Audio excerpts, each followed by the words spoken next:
اولیاء کبار میں سے بہت بڑے بزرگ اور اولیاء اللہ میں سے کامل ہوئے ہیں ولی اللہ حضرت شیخ عبداللہ الانطاکی۔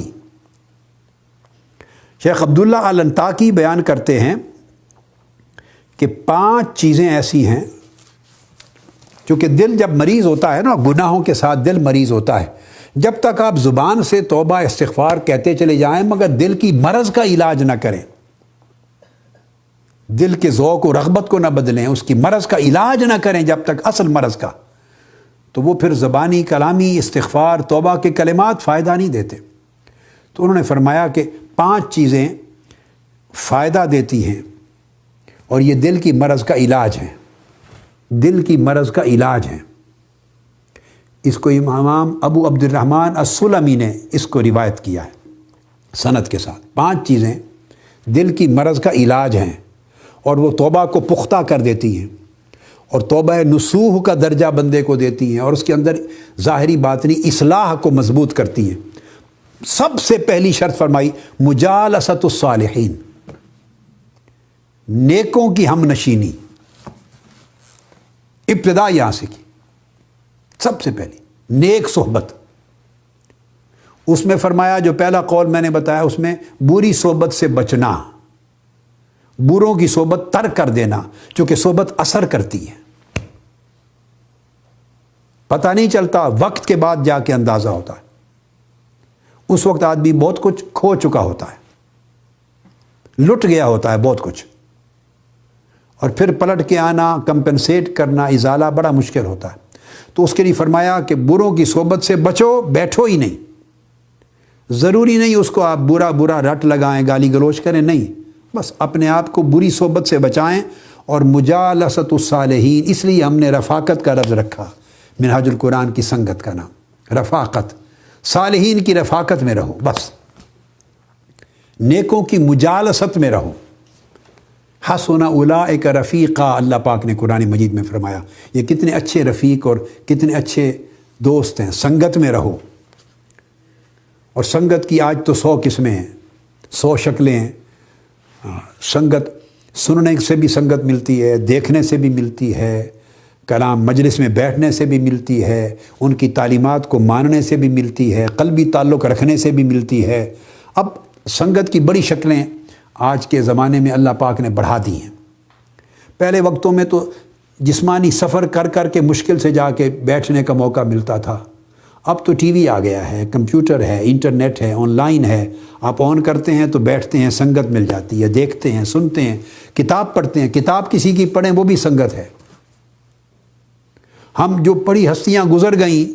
ہم ان کی کتابوں کے ذریعے ہی ان کی سنگت میں رہتے ہیں۔ تو مجالست الصالحین،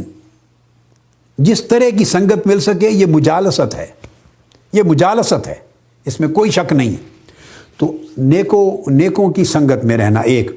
اور دوسری چیز فرمائی قراءۃ القرآن بالتفکر، قرآن مجید کی قراءت کرنا، اس کا معنی مفہوم سمجھ کر، تفکر کے ساتھ،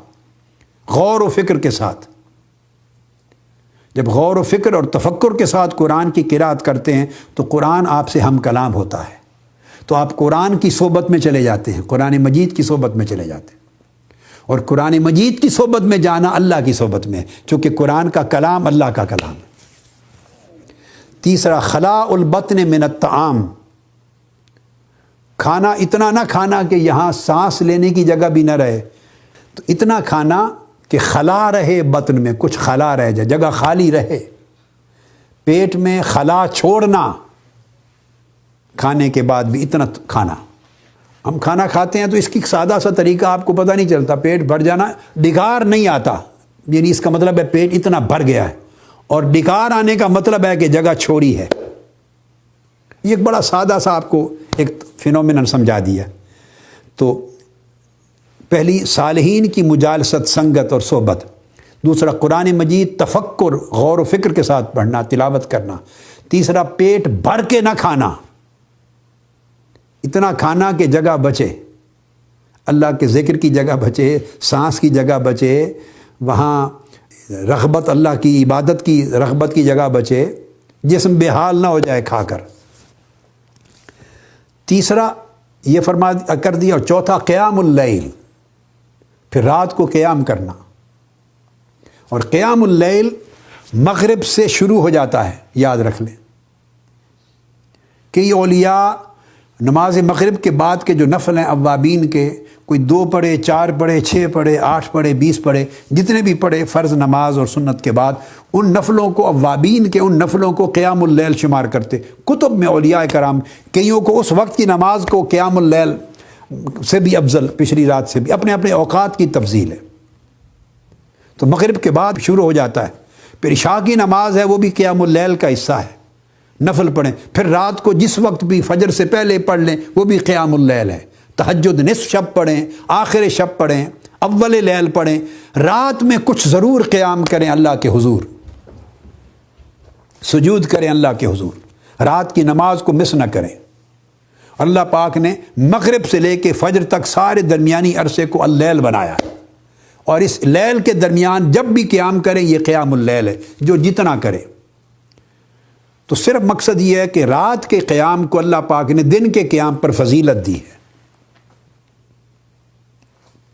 تو رات کے وقت قیام کریں، تہجد پڑھیں، نوافل پڑھیں، جاگیں، تلاوت کریں، قیام کریں، جاگیں، اللہ کو یاد کریں، استغفار کریں، درود پاک کریں، ذکر کریں، جو بھی ہے کچھ لمحے اللہ کے حضور رات کی تنہائی میں گزاریں۔ اور 5واں التضرع عند الصبح، اور جب فجر پڑھیں صبح کا وقت ہو تو اللہ کے حضور گریہ وزاری کریں، بچے بھی کریں۔ یہ گریہ وزاری کی عادت بچپن سے پڑھنی چاہیے بچوں میں، نوجوان بچوں میں، چونکہ گناہ نہیں، اللہ پاک نے انہیں گناہ سے محفوظ رکھا ہوتا ہے، تو انہیں سمجھ نہیں ہوتی کہ رونا کس چیز کا، کیوں روئیں، نہیں، یہ رونا اللہ کو پسند ہے۔ اللہ اپنے رونے والے بندوں سے محبت کرتا ہے، گریہ اور بکا والے بندوں سے محبت کرتا ہے، اور جو آنسو گرتا ہے مومن کا اللہ کے خوف اور اس کے عشق اور اس کی محبت میں اور اللہ کی طلب میں، کبھی گناہ پر رونے کا آنسو ہے، کبھی اللہ کے عشق اور محبت میں رونے کا آنسو ہے، کبھی آقا علیہ السلام کے عشق اور ہجر میں رونے کا آنسو ہے، کبھی اللہ کی قربت کے طلب کے آنسو ہیں، یہ محبت کے بھی آنسو ہوتے ہیں۔